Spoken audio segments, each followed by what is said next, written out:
Hey guys, welcome to the shop. So this is making a barrel band sling swivel. Um, Probably not what you guys are used to seeing, at least me do on YouTube.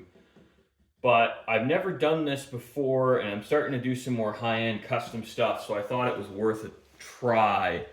Now I'm setting this up, and I'm removing as much material as I really can, plunge milling, not in the rotary table. And there's two reasons for that. One, this is significantly more rigid, and two, it's faster. Now, plunge milling is just taking the end mill and using it like a drill bit. It is the most efficient way to remove material I am aware of, and it's really fast, way faster than side milling. So that's why I'm using it today, because I want to remove material quickly with as little wear on my tools as practical. Now, not necessarily the easiest way to do it, but I'm also setting this up and doing the cuts already in the toolmaker's vise, because I don't want to have to deal with any out of squareness on this hole here. I'm going to bore it, and this will save me a little bit of headache later.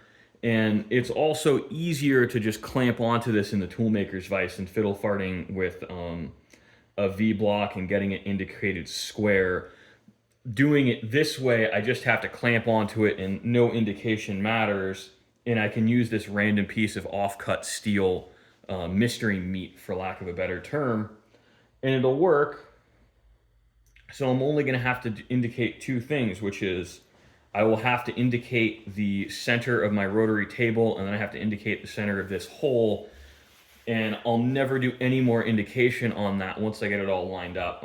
I just tram this vise here. So at zero, this is perpendicular to the table. And the reason to do that is I want this square later so I can come in with my long reach 1/4 inch end mill and clean up this radius here. And then I can bevel this cut on the back side and bevel the front of what will be the actual tab itself I hold on to. So there is some kind of thought and setup in how to make these cuts as easily as possible. I am going to take some video of this, or not video, I'm going to take some photographs of this so people get an idea of what's going on, and I'll probably do a write-up on either Instagram or maybe Reddit later. I haven't decided. I just thought this is a little short and sweet fun project I can share with you guys, because I've talked about the Mauser this is going on, and I'm trying to make as many of the parts in-house. I'm going to make the butt plate out of ABS plastic. Now, that's because honestly I think ABS is a better material than horn when it comes to impact resistance and durability, but a lot of people really prefer horn, so I use horn if that's what people want.